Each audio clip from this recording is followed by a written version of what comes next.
Welcome to the Spiritual Warrior Coach podcast. This is a sacred space where healing begins, intuition awakens, and your spirit remembers its power.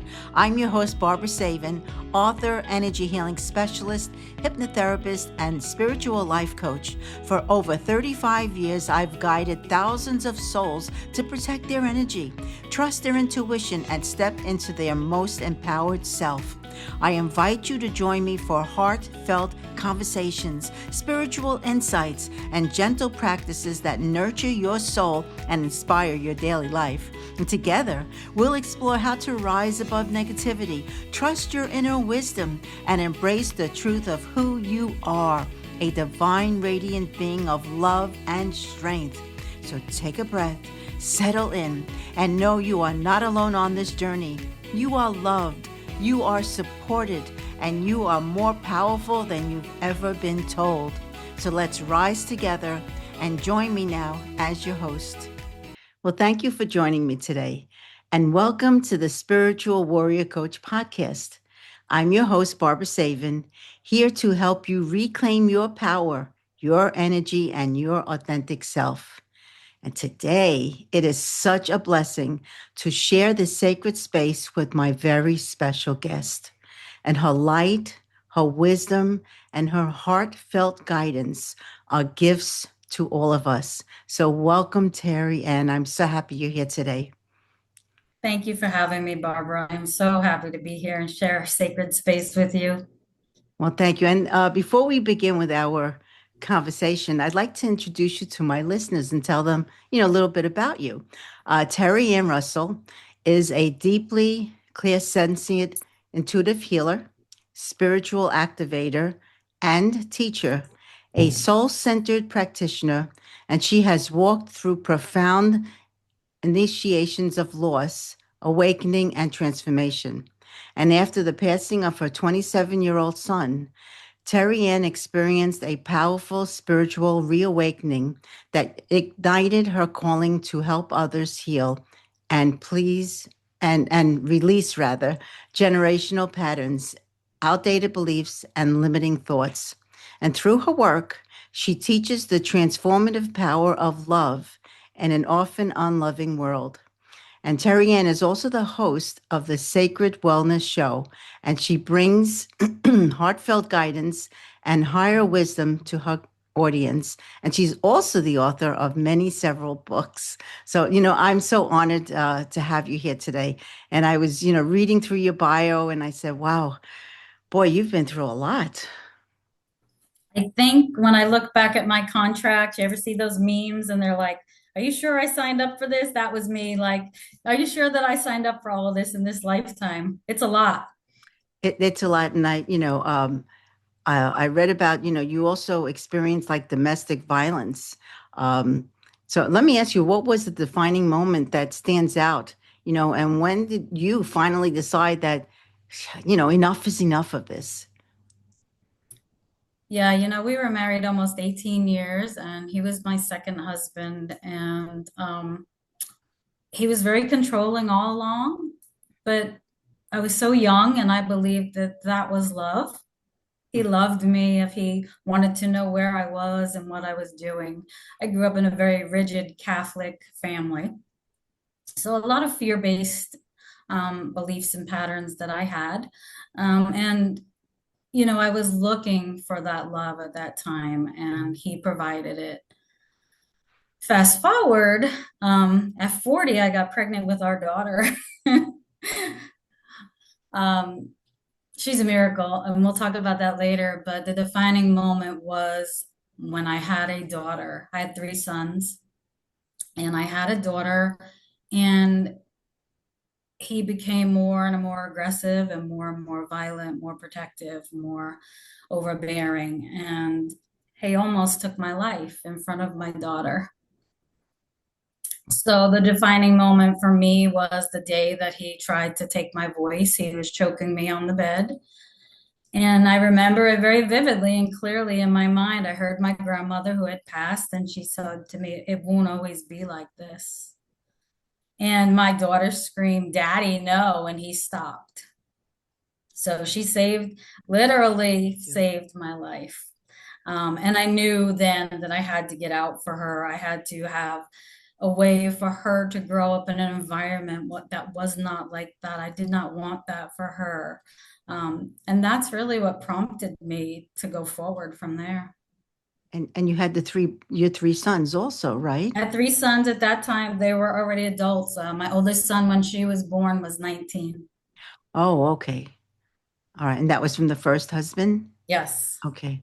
Wow. Yeah, abusive relationships, I hear so much of that. And where it's not just verbal, it all of a sudden becomes very physical.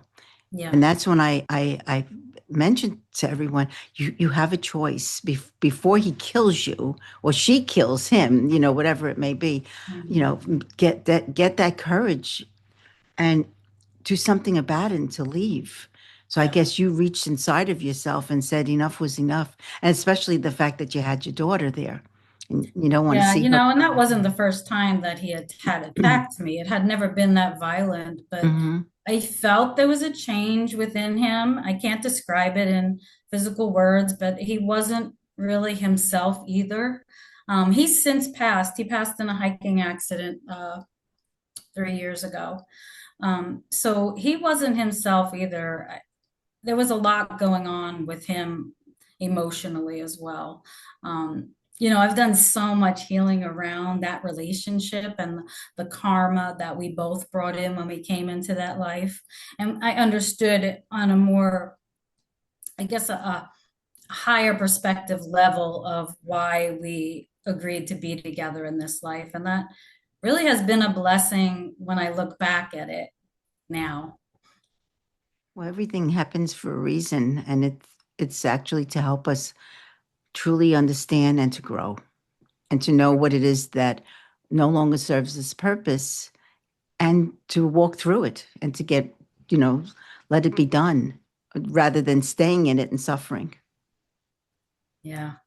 So, I also, again, reading, on your website that your healing journey took an unexpected turn through your daughter's illness. Um, can you share, what happened there and how you discovered Reiki? I know, and how it helped her physically, and also helped you awaken spiritually. Yeah, so I grew up Catholic. We believe in laying of the hands. Many times we went to church for laying of the hands, and my daughter was actually born sick. She was born with a blocked intestine. She had 4 intestinal surgeries by the time she was 18 months old. She was healthy for maybe a year or so in the midst of our big turmoil and our divorce, and then she started getting sick again. She bled internally for 3 years, and we were all over the country looking for a doctor that would help her.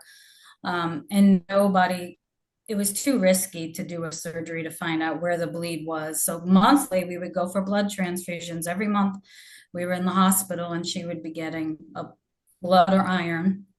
And I finally said, enough is enough. I can't do this to her anymore. And there's got to be another way. That's where I pulled my Catholic faith in God in. And I prayed and I prayed for a solution to come to me that would help my daughter.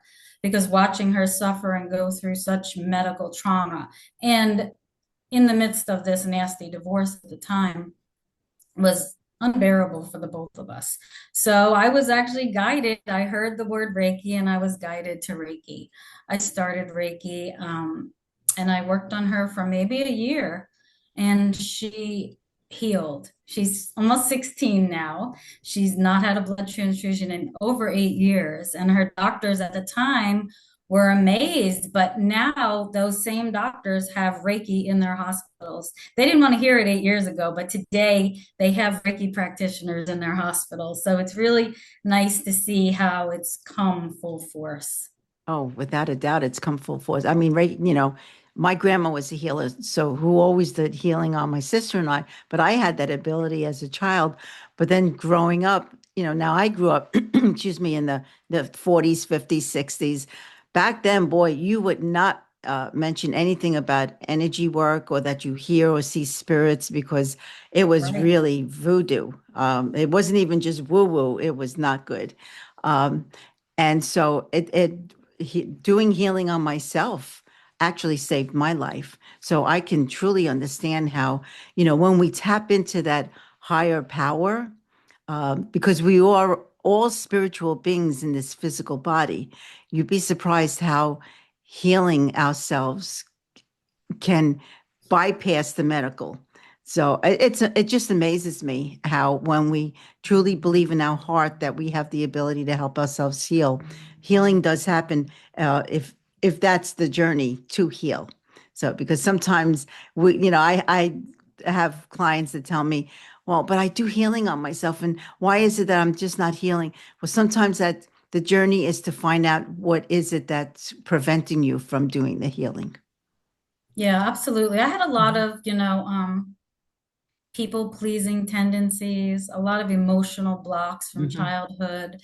I had a lack of boundaries. There was all of these things sort of unraveled as I began my own Reiki journey that spiritually awakened me at that time to a whole nother world that I fell in love with. I started Reiki honestly, selfishly to heal her.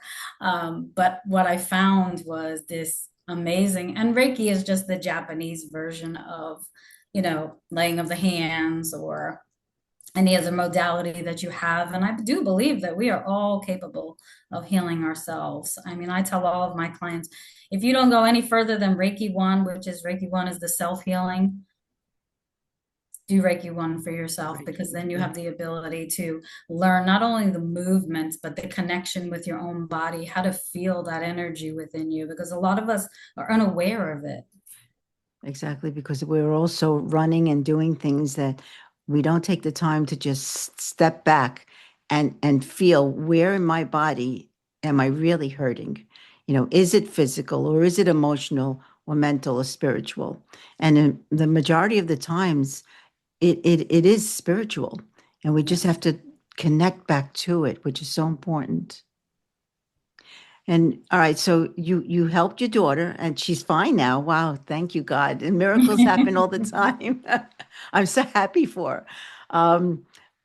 But then after reading with what's happened to you, then a few years later, um, which is like so heartbreaking, you lost your child, your son. From a Um, similar condition. really? Yeah, he had we found out later, obviously, he had undiagnosed pancreatitis. Um, that sort of became necrotic like my daughter's intestine in the womb, and it wrapped around his spleen and burst his spleen, and he bled to death within hours. He had gone to the hospital, he was misdiagnosed, and they sent him home with a stomach flu. And within hours, his friend was calling 911, and the paramedics could not save him at That's that safe. point. And there's no words. Oh my God, I'm so sorry. It's such a heartbreak. I mean, that's the ultimate heartbreak as a child. Yes, So I understand now. The contracts, and I did past life regression and hypnosis as well, and I understand, being a soul and a soul family and making these commitments to come here, and we're going to do this life together. um but it was it was one of the hardest, if hardest. not the hardest, for me to undergo through this whole process. But I've understood on a deeper level, I guess, that he's not gone. He's here. His spirit will always be here. He's um, with me. I feel him in my heart. I feel him around me. So I do know, but it'll never be the same. Like, it's changed all of my children. My parents were still alive at the time. It changed them. It changed my current husband and I. Mhm. It just changed life entirely from what it was to now what it is. So do you feel, even though this pain caused like, I mean, deep, deep pain, that he he actually helped you move through this grief? Absolutely. So I connected with him right away. Within hours of his passing, we got notification. The officers came to our door. We lived about an hour away, 2 o'clock in the morning. And the thing I didn't put two and two together at the time, but when my boys were young, I would have premonitions. I didn't exactly know what they were back then. I wasn't spiritually awake. I didn't understand a lot. I was very young and naive. And I would have a premonition of one of my sons dying in this same exact scene Wow. happening, but I wasn't allowed to see who it was. And it would be several times that I had this premonition when they were young. And that exact scene is the scene that played out in my home that night we were notified. So, there's so much around the abilities that we have and the gifts that we're given. I think people don't fully understand the concept of what it means to have spiritual gifts. Mhm. And once they do begin to awaken them, I don't think they trust them. I know I didn't trust them. I don't know about you, but I didn't trust them. I have a similar story. It was 2 weeks before my high school graduation in 1966. And about 3 weeks prior to that, I dreamt. Now, mind you, I had that ability to see and feel, but I dreamt that my grandma died. My grandma, who's the healer, and I saw that she was dressed in her wedding gown. I mean, it was so real, it was unbelievable. And I figured, all right, it was just a bad dream. But then a week and a half later, a week or so later, we get a call at 2 o'clock in the morning that she died. And then Wow. I thought, because I dreamt it and that I had those abilities that her and I would always share, that I actually killed her. So, Yes, me as well. I always felt like I right? was making something bad happen. I know, but it's not. It's just we have that ability to see. And then many, and it was right before my high school's graduation, and I was, as you would be, completely devastated.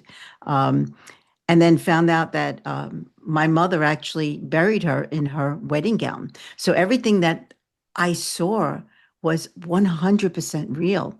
But for Yeah. so many years, I had that guilt inside of me that it was my fault that I killed my grandma. But then I realized it wasn't. It was just it was her soul. It was time for her to leave Yeah. for whatever the reason I was. don't, I don't think as a child or a teenager, we know what especially back then, or even I grew up in the 70s and 80s. Mhm. I'm 56. Even back then, I don't think we understood. And it wasn't talked about. It wasn't allowed to be talked about even when I was growing up. So, not understanding that we weren't making bad, as a child, that's what you think, right? I saw it, it happened. Oh my God, why did I think Why do that? you think that? And, Mhm. today, I think our children are so much more aware and we talk about so much more with them that they understand on a deeper level than we did. Oh yeah, and it's not. It doesn't. What we our gifts. Well, what everybody has the gifts. It's just a matter of them tapping into it. Are now in the forefront, so people don't hide behind doors to talk about it. Now everybody's more, I feel, a lot more open with it, and it makes me feel so much better knowing that I, growing up, back then, I was never crazy. So and it was just those abilities, and my grandchildren have the abilities, and so does my daughter. So Um, it makes me happy to know that they're very open about it and not afraid to say anything. and you can share with them, right? You understand Hmm. it. And yeah, that's wonderful. So let me ask you something. So I know that and again, I'm so sorry about everything that's happened to you. Um, if after the death of your son, you now became an author. You decided to start writing about this. Yeah, his book. So this is my first book that was published, From Death to Life, The Incredible True Story of Anthony Joseph. And this is Anthony. Oh, wow. And so he guided me to begin writing about 4 months after his death. And I didn't want to. It was so painful. But what I found in the process was it was very cathartic. I was able to get what I was feeling out. I had a place to put it, to shelve it. Mhm. almost. And he told me I would find my publisher, what her name was, and I thought I was losing my mind at that time. And I sent her an email, and my friends are like, it doesn't work like that in the publishing world. You have to do a whole manuscript and send it to them. And I'm like, this is what he told me to do, so I'm gonna do it. And I did it. And she emailed me back and she said, we have to write this book. And I was like, okay. So I got on it, and that was my first book. And a lot of it is not only the relationship that we had before and after, but Anthony also had premonitions. He heard voices. So he also had the ability, but at times it got to be too much for him. And he was very hypersensitive. He was a huge, huge empath. And so he took on a lot of people's energies. He wanted to fix and save the world, but he Mhm. wanted to have a voice. And what I found through this process was that he was able to have his voice through me. So I share some of his journals in there. I share about the grief process because I didn't know at that time that grief was so physical. Like I had lost my grandparents, they were almost all in their 90s, so you sort of expect it, right? But never a son or a child. And up to that point, I knew no one that had lost a child. And the physical aspect of it, like the pressure, someone was sitting on my chest, I could feel like I couldn't breathe. My heart was broken. And so I do believe that broken heart syndrome does exist. And they do talk about that today. But the writing gave me the ability, and it also gave me the purpose. So now you've written other books other than just that one, right? Yes. Do you So feel I, they're all still channeled, through him? Is he coming to you no, as the you write? second book was actually channeled with Mary. Oh, a Mother Mary? Yes. Wow, okay. Yeah, it was about 2 years after Anthony's death, and we had sold everything we owned. We sold our business, we sold our house, we went on a road, we bought an RV. It was during COVID, so my daughter was being homeschooled, and we traveled the entire country for a year. And I did a lot of immense healing. I spent a lot of time with the earth and being outside in nature. And I found out how free it was and how I was able to communicate with the trees and the air and the earth. And it was a beautiful time, but I was struggling because we were coming up on the 2 year anniversary of his death. And I was having a really, really hard time. And I didn't want to be here. I didn't want to, it was hard enough to do this life before. And now I was doing this life without my child. So I had a lot of, why am I here? Am I supposed to be here? I don't want to be here. I had a lot of guilt, a lot of trauma around the whole Mhm. situation. And Mother Mary came to me while I was traveling, and I channeled her. And in that book, it's different activations that we do to help you release some of your trauma, some limited beliefs, forgiveness. It's funny because when you start a book like this, you don't know what it's going to look like. It's not like I always say, people are like, oh, it must be so easy because you have the answers. And I'm like, they don't give us all the answers. She's No. not like, we laid this out for you and this is what it looks like. A Hmm. lot of times it's a really, I was like a guinea pig almost, right? So I did a year of channeling her, a year of integrating all of the transmissions that she offered in her book, and then a year of cocooning in my own space by myself so that I can really step out into who I was becoming. Does that make sense? Yes, it does make sense. So you were able to shift all that pain to actually purpose, Yes. and that It was was through her voice to you. her voice to me, and it was very painful. I don't want to sit here and misconstrue this because Hmm. when you have these limited beliefs and identities about who you are, and now they're being stripped from you. I was doing immense healing work and working with other healers, and we were pulling away those things through the transmissions. It was a lot of pain and letting go and having that identity of who I was die also. It Hmm. was a death. Anthony died physically, I died figuratively. Figure it's right. Hmm So it was a very painful death that I experienced through the death of Anthony, through the transmissions. And I just had to become who I was becoming now. I could no longer be who I was. So it was like you've reclaimed yourself, your energy, and who you were. Is Yeah, I it found my voice. you I found your started voice? a podcast. I wrote another book and it just got published now. But, in the interim, I've done a lot of soul seeking, I guess. What Yeah. did you do before, prior to all the spirituality? Oh my gosh, I worked in corporate for medical insurance, Prudential and Cigna.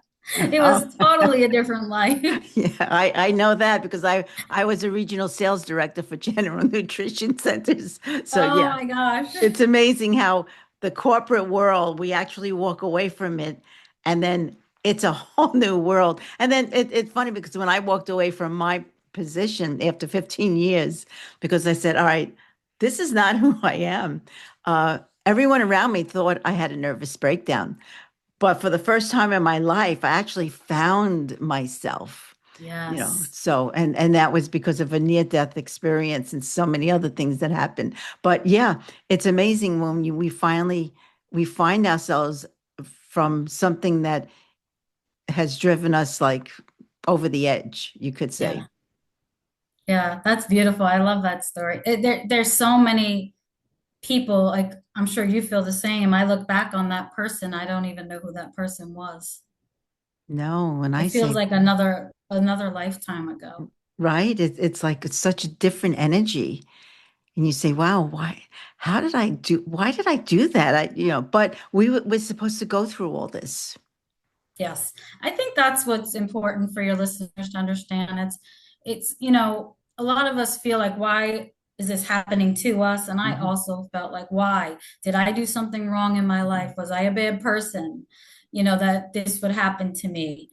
And what I found is it's not happening to us, it's happening for us. And the broken openness is becoming who you are when you're choosing, because it's a choice, right? We all have a choice. We have free will to step into that role. But that becoming who you're becoming now. And so I think when you're shifting your thoughts, that's a huge one for a lot of people. Do you feel that most people have that ability to do that or no? I think they do. I think, I just read something the other day and I was a psychology student. I got my degree in psychology and human services, and I love the way the mind works. And I read something that said, out of all of our thoughts that are negative, about 60, I mean, out of all of our thoughts, about 60,000 thoughts, about half of them are negative. Oh, yeah. Hmm. And so it's really, when I'm working with clients about shifting limiting beliefs, it's really about learning how to reframe those thoughts. Because when you start to listen to how you speak to yourself, because I always thought I was a positive person. And when I started my transformation back in the year before my daughter was born, I came across Eckhart Tolle's book, The Power of Now.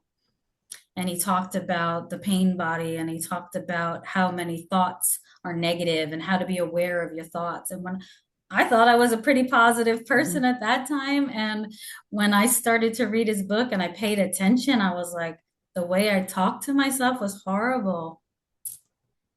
That's the thing is people are not aware of the words that they speak. And awareness and mindfulness is so important because we do speak very negatively to ourselves. And many of my, clients, I say, be careful what you say to your children, because if you tell them you're stupid, you're fat, you're ugly, you're this, you're that, especially as a very young age, it's Yes. like planting this little seed in their mind. Then as they get older, guess what? That seed's not going to stay little anymore. It's going to begin to sprout into something that is not good and very, heavy and dark. So the words that we speak uh, to ourselves and to others, we need to really be mindful of it, because words, once you say something hurtful, out into the universe, you can't take it back, and it's out there. And um, being positive is, I feel, one of the most important things that we can do for ourselves and to help others, to heal on all levels. Yes, I agree. Yeah, people, and now everything is so heavy out there. So it's, and I say, well, put it all aside and just, think about yourself. And it's funny, my granddaughter the other day, I was having a conversation with her and she said to me, she was listening to podcasts and all of a sudden my podcast came up about, the I am affirmations. And Oh, she says, at first I wasn't going to listen because it's you, Grandma, but then I decided to listen. And she said to me, and then, you mentioned about putting your hand on your heart and saying, I am calm, I am happy, I am beautiful, all these things. And I tell you, it brought a tear to my eye, knowing oh, that I she love listened to it, that. put her hand on her heart, and she said to me, I actually felt better because I know I am a good person. I know I am kind. So the words that we speak is so important to everybody. Yes, yeah, absolutely. So now you do that. Now you're a Reiki master, right? Now, so besides Reiki, do you do also hypnotherapy or I med? do. Oh, Yeah. okay. Yeah, I was trained probably about a year before Anthony passed in BQH, which is like past life regression and hypnotherapy. And I fell in love with it. And little did I know at that time it would lead me to learning about our in between lives and soul lives. But I do so many things. And, most recently I've been working at the independent living facility where my mom is. And I've been doing meditation and mindfulness with them, and they love it. I love it. They eat it up. They come there and they're so excited and so eager. And afterwards, the director came to me and she's like, everybody seems so happy today. Yeah, changing the way they think about themselves and everything. Yeah, it's positive Yeah. thinking. Yes, absolutely. It's all we need to do is take a few moments to sit back and just be grateful for everything that we do have, no matter how big or how small, I feel. Yeah, I So agree. now you speak, you do speaking engagements. I do speaking engagements. I do book shows. I actually have a book show this weekend in Scottsdale, Arizona, the Desert Foothills Book Festival that I'll be attending with. I think there's over 80 authors this year, local authors, Wow. and we'll all be there talking and answering questions and signing our books. But this year I decided to do a mindfulness coloring book because I Oh, was like, wow. yeah, I was like this. I think it's really something that will help people. And so I just put it out on Amazon. You can find it on there. But it's really calming to go back to your childhood, right? The innocence of coloring and how we're disconnected from the electrical world, if you will. Yeah. And we're just in that space again of being a child. And I found it so powerful that it shuts your brain down in and of itself a little bit so you can be mindful of what you're doing, be very present of what you're doing. And drawing is very calming. Yes. Um, yeah, I have a few of those books also, and I sometimes, just for even if it's 20 minutes just to sit and just to draw, it actually clears your mind, and you're right in that moment doing what you're doing instead of Yes. thinking everything else. Oh, that's so I know you have quite many books, right? Yes, and More. I did a grief book for children about a little girl who had lost her grandmother and how she can see her grandmother and the stars and the flowers.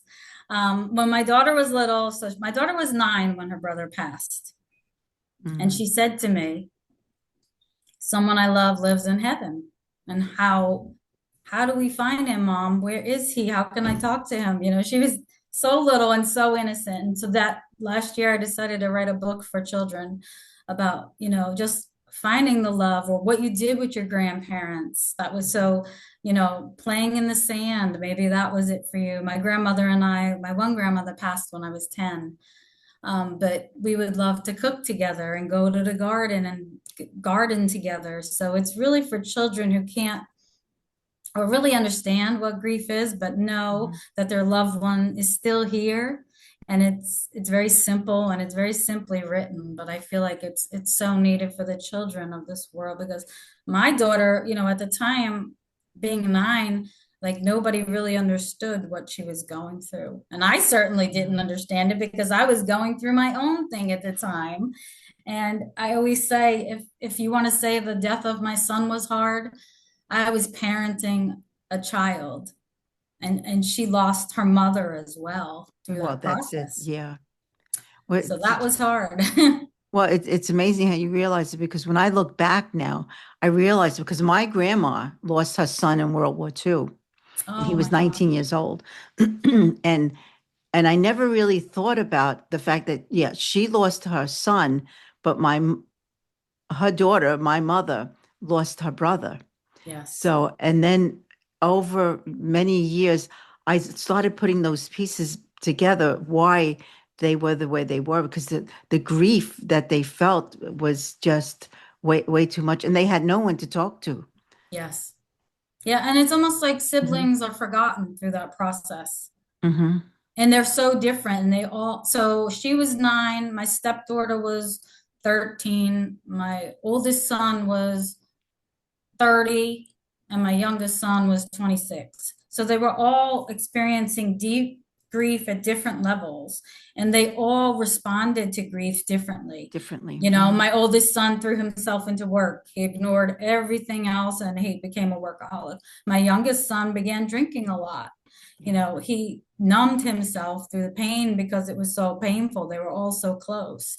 And then my daughters were totally like, fish out of water, never experiencing a loss, such a great loss at such a young age. And I always wonder, the purpose of that experience for children, especially as they grow up and like my daughter and losing her father. And then we lost my father the same year that she lost her father.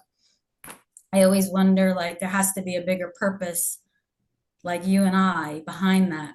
Behind, without a doubt, because I remember my husband lost his father a week before I lost my mother.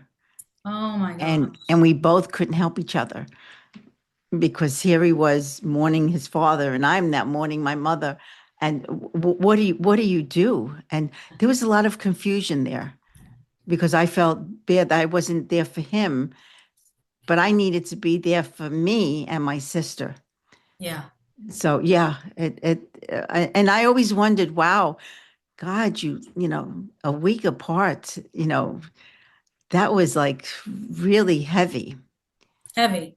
Yeah, Yeah, and very how do you heavy. navigate the world then about who you are as a couple and you're all both experiencing different levels of grief at different times and different stages. Hmm. So in Anthony's book, I do share a lot about grief and the different stages of grief so people understand it's not linear. It's not like you're in one stage now and another stage tomorrow. There's a lot of spiraling back and forth, and you still can go in a stage or be in many stages. So I share all of that because I think talking about grief is what we need to do. Well, that's Before it was so hidden away, it was almost hmm like it was taboo. Like, all right, well, are you over it yet? It's been a year. When are you going to get over it? you never. And, I had people say to me too when he died, you have other children. And I'm like, hey, I don't want to hear that because which one of your children would you like to give up? Yeah, You exactly. let me know which one of your kids you want to give up. Then you come talk to me about what that I should be doing. Hmm. So I had a lot of anger about being told what I should be feeling as a mother. Um, Because they're and not in there's your no shoes. roadmap for any Hmm. of us. and Now, do you feel like, it's so yeah, individualized. do you feel some people just can't get out of it? Yes, I feel like many people, especially I would say a mom who has a lot of grief and a lot of guilt around their child. We're supposed to protect our children. I Hmm. felt a lot of grief and guilt, even though my son was 27, living an hour away. He's a man. He's not going to call his mom. He's Hmm. feeling sick, right? I got a stomach bug. I'm not going to call my mom and bother her. So I had a lot of guilt. Like I had just saw him a few days before. We had been away for an entire week the month before and he showed no signs of illness. Wow. So I had a lot of grief around, you know, guilt. Why didn't I know? Why as his mother did I not know? And I wasn't supposed to know, No, that's the you know, thing. is what I found out. Well, yeah, and that I don't know if it makes it better or not. You know, it's a hard one to call because we want to know, we want to be there to help them. Yeah. And when that happens and you're not, yeah, we start questioning ourselves. What did I do wrong? Why didn't I see the signs? But if he wasn't sick or anything, then that's how can you notice anything? Yeah.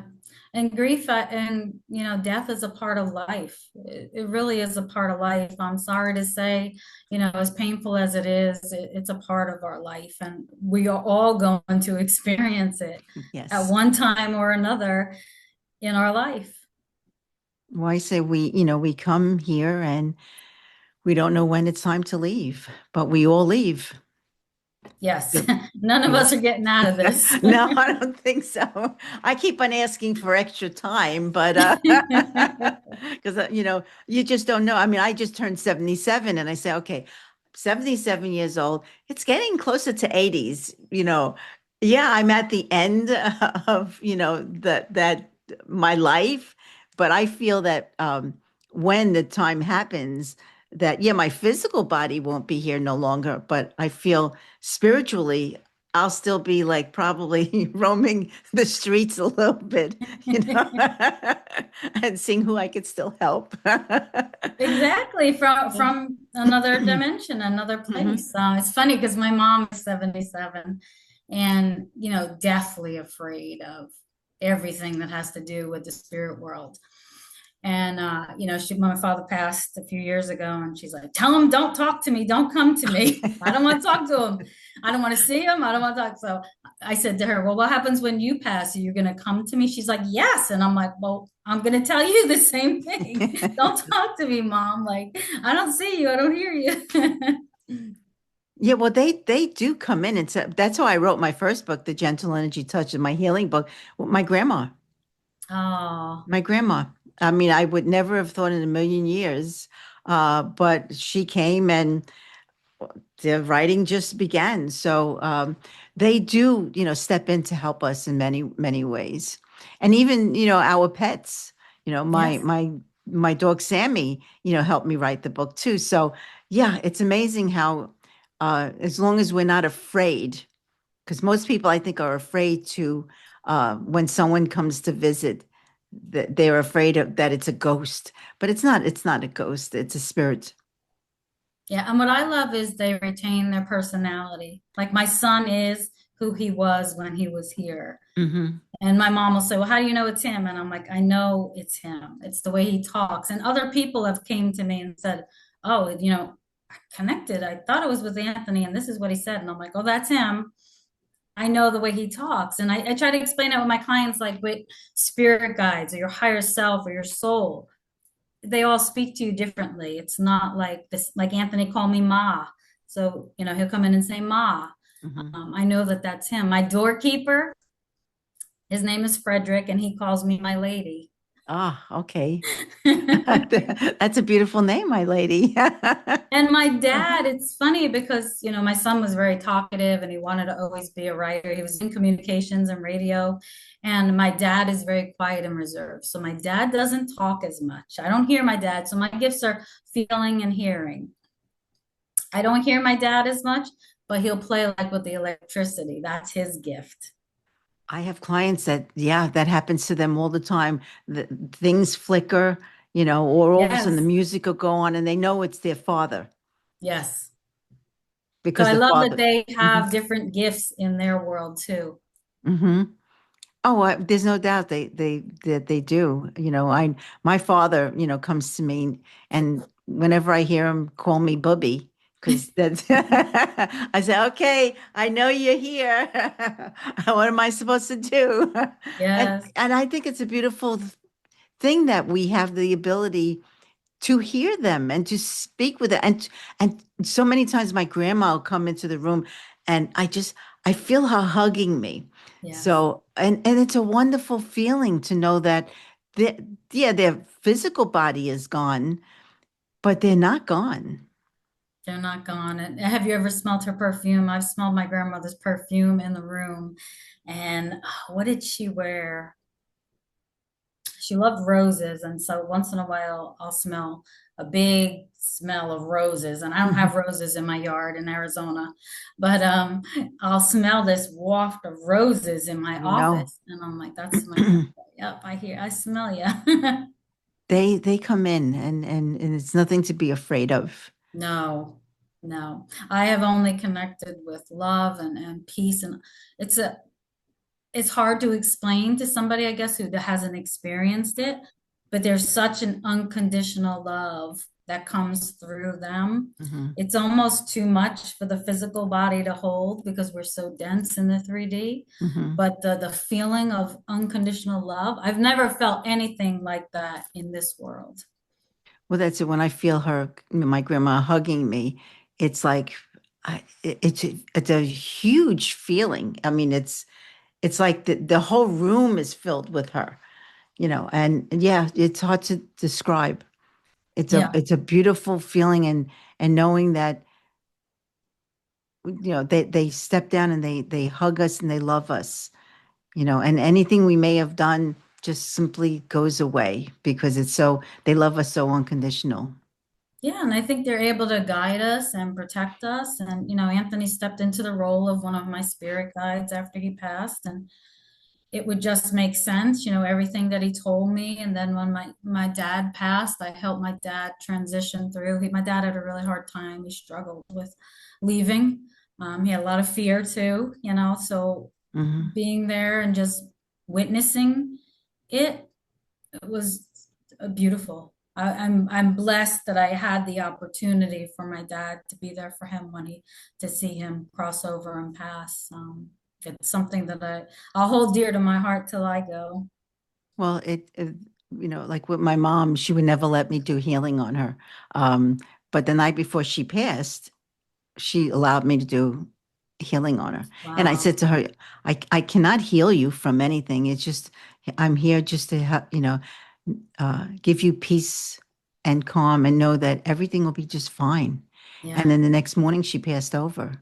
Mm, So, and that's all that it was. Yeah, she was definitely afraid. And I can understand that. No yeah. one really knows what's on that other side. Well, you have a Well, feeling I know it and you know it. Yeah, yeah. because But I also had a near-death experience. That's a whole nother show. oh, you did. Oh, wow. Okay. Well, we still have time if you want to talk about it. Yeah, gosh, my daughter was sick. She had like some upper respiratory infection, and the doctor had her on a nebulizer, Hmm. a butyrol, and we did these treatments. And so I had gotten sick from that, and my husband. So 2 weeks prior to that, I had a premonition that I was going to die. And I told my husband at the time, and he's like, "You're being ridiculous. I'm sure you're just sick. You're overreacting." And I'm like, "No, I'm not. I really saw it." So he ignored me. 2 weeks later, I was really sick, like my daughter, and he gave me some of her baby albuterol to take. Well, immediately my heart, I couldn't breathe. I fell to the floor. I motioned him. He came in, he called 911, and the same scene that I saw in my premonition played out, except I was hovering higher above. Like Oh, I was going further and further further away, but I could away. still see because when I came back, I said to him, "This is what was happening. This is where they were. And this is where everybody was. And this was what's going on. This is what they were doing to me." So he's like, "Oh my gosh, like you were right." And I'm like, he's like, "I'll never give you anything ever again. And I'll never not trust what you're saying." Well, that's it. So you feel who threw you back in your body? They told me, you have to go back. You have to go back. You're not done. Hmm. So that was before anything really. Sophia was still sick and I hadn't learned Reiki yet. So that was pre like everything Oh, of pre this that we everything. talked about. So that was like an experience that was like, I don't even know how to put it into words, honestly, because the premonition was different than the out of body, than the near death experience. It was Hmm. totally, the premonition is more that I'm watching it. Right. And the near death experiences, I'm experiencing it and I'm going further and further away. And the amount of love that surrounded me while I was there was amazing. Amazing. Hmm. Amazing. I mean, obviously, everything I've been through, I have no fear of death when it's my time to go. But I said to my husband, like, there's nothing for us to be afraid of. Like, No. we know exactly where, and I hadn't even felt like I've been gone that long. Like, it was like seconds, and I was back in my body. And it was more like, minutes. And I don't remember anything except being in the ambulance on the way to the hospital. Yeah, it's amazing. I had near death also in my Hmm. sleep, and um, and this is when I worked at General Nutrition Centers, and and I can see me walking through this incredible tunnel. And there's my aunts, my uncles, my dog. I mean, everybody's there with open arms, and it's like the feeling of love and peace and calm was just you can't even explain how that feeling is. And then at the end of this white light, because I've actually was through the white light, there's my grandma, and she puts out a hand, and I said, "Oh, grandma." I was so happy to see her because now I says, all right, now I can also tell her how I saw her die beforehand. I figured I'd have this whole conversation. And then as she goes to almost touch my hand, she looks at me, she says, "Oh, Babasita, no, no, no." And she pushes me back. I go out back the other way, wake up gasping for air. And Oh my gosh. it was and I said to my husband, I just died. And of course I went to the hospital. It was just unfortunately I was experiencing a lot of stress and anxiety. But the doctor said I was fine. And of course when I told him what happened, he just looked at me like I was a little weird. But and then I figured, well, maybe I am weird. I don't know. But But yeah. also prior to you Mhm. becoming who you were, right? Exactly, because then I decided this is not for me. I need to get back to who I am, which was doing the healing and hypnotherapy and all that, not working a job with 500 employees and going crazy. So I made the choice to walk away completely Yeah. after that near-death experience. Wow. Because I figured, oh, if I didn't, I may not come back the next time. That it would kill you. Yeah, it would kill me. Yeah. So yeah, we learn by everything that has happened. Well, hopefully we learn. Some of us don't, but and then we take different steps to move forward and to be really who we are. And like you now, besides the fact of all this tragedy, but also you walked away from that abusive relationship.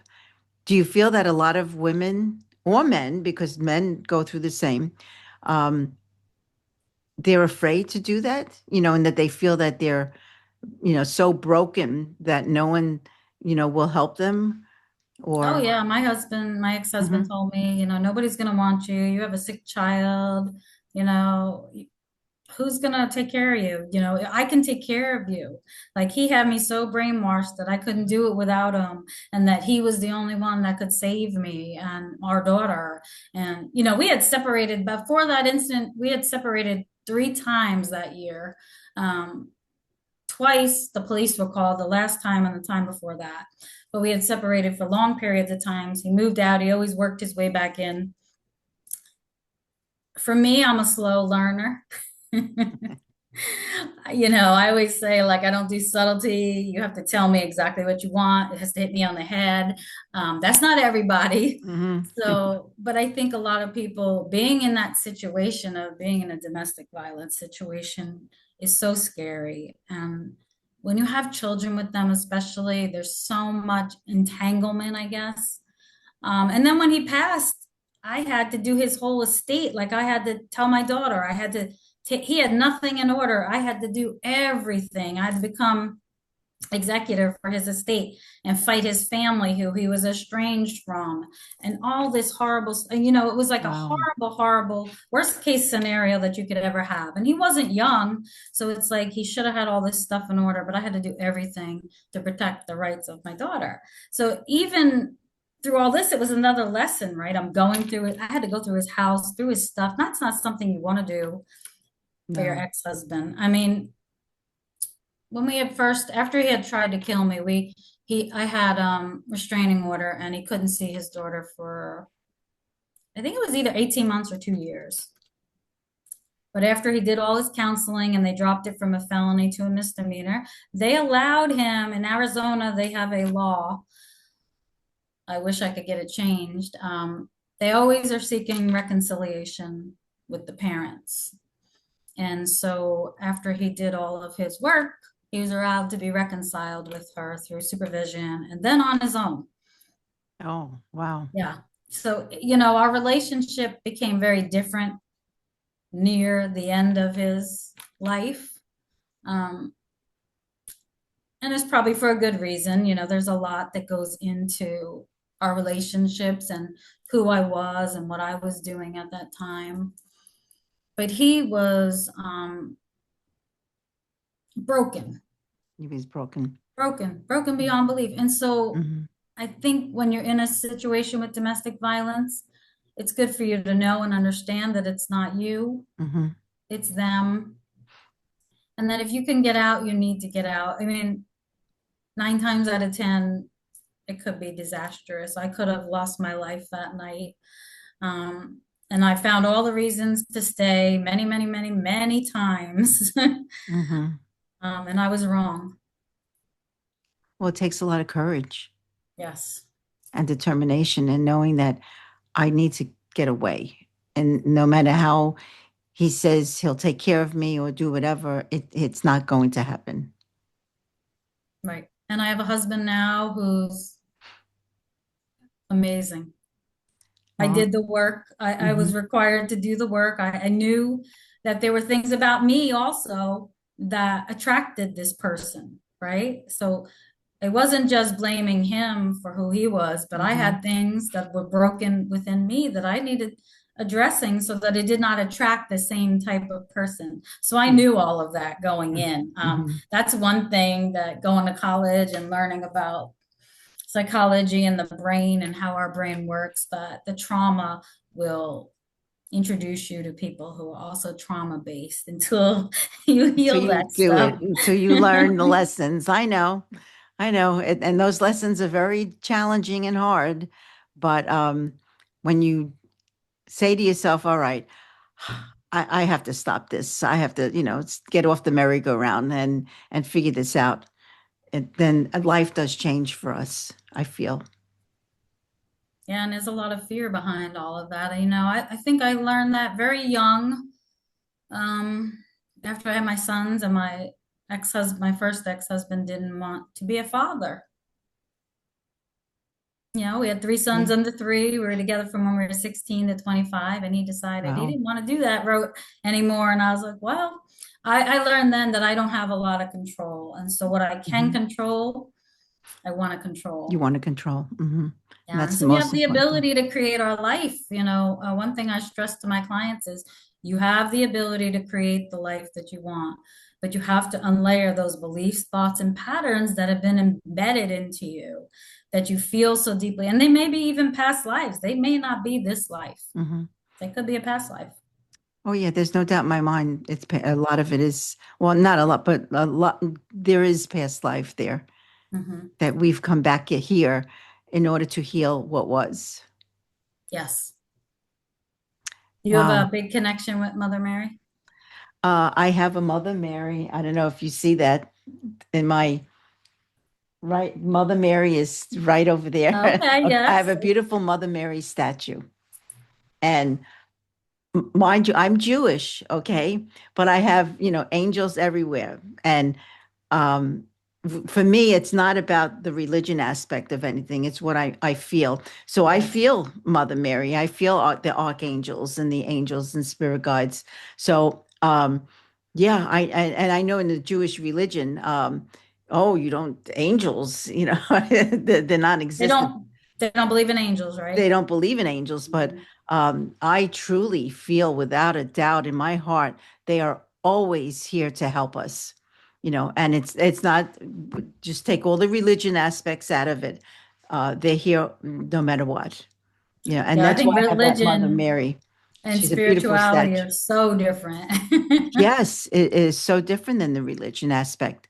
Um, and that's why I feel, when I, use the word God, and I always tell them, because some of my clients do not believe in the word God, and I tell there's no religion associated with the name. It's just that there is a higher power. It is there for us. All we need to do is to tap in and to ask. And there's no condition with it. It's all Yes. unconditional. Yeah. But yeah, Yeah. I think when you understand that, it's truly beautiful, when you take the religion Mhm. aspect out of it. Well, it changes, it makes everything available, I feel, Yeah. rather than, in that box, closed. So yeah, if you look around, I have Mother Mary, I have angels, I have everybody behind me. I see, I don't know if you can see it. She's right there. The white, right? The white one, the big white one with her hands like this. It's one of my favorite statues that I have. And I Oh, bought her many, many years ago. So, and she's always there with me. I So, love it. yeah. And if a rabbi saw that, he probably would have a heart attack. That would be his problem, his challenge. It's not mine. So, you know, Exactly. yeah, it's what Yeah. I believe in and what I feel in my heart. They're Yeah. always there with us.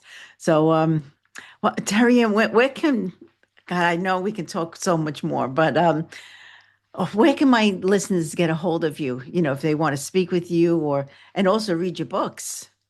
I'll share a link with you, but it's under Linktree, it's Terri Ann Russell, and all of my books and my services are on that site. And so you can access it through there. Okay, so yeah, if you And can on just, YouTube, Apple, and Spotify is my podcast. okay. And what's the name of the podcast again? Sacred Wellness with Terri Ann Russell. I got to listen to this. I will subscribe. Yeah, I do guest interviews. I love having people on and sharing different perspectives. We talk about anything and everything. Um, I have the most amazing guests on, I have to say. I've been very fortunate this year, especially. I've really honed in on that was one thing I really wanted to set a goal for myself this year was working on the podcast and helping get the message out there. If one person sees it, and now my business is really about balance in our life, the feminine and the masculine. Because even though I grew up very controlled and my ex-husbands were very controlling, I was very masculine. I learned to be very masculine in a masculine dominated corporate world. Mhm. I had to be very masculine. And so the feminine aspect of me, I still have those thoughts and beliefs that come in that, like, oh, you're resting? You shouldn't be resting. Lazy people rest. Mhm. So the Well, podcast is really driven at that balance that we're right. seeking today. And in a crazy world that we live in, we are seeking more of the sanctuary within ourselves, meditation, being outside in nature, practicing mindfulness, yoga, things like that. Learning to just be in Just a to in be. a world. Yeah, just be. And to know that we're women, we don't need to be super women. We need to take a moment to rest and to respect ourselves, Yes. which And is so say no. important. No, no, I always say no is a complete sentence. So Yes.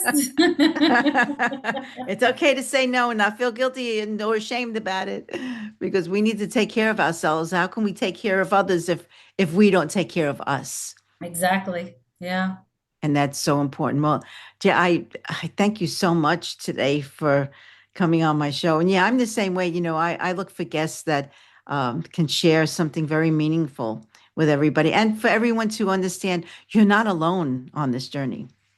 No, because you can feel very alone, especially through spiritual awakening, through Mhm, domestic violence, through a sick child, through the death mhm. of a child, through the death of a parent, anything and everything. We tend to feel very alone in our situation.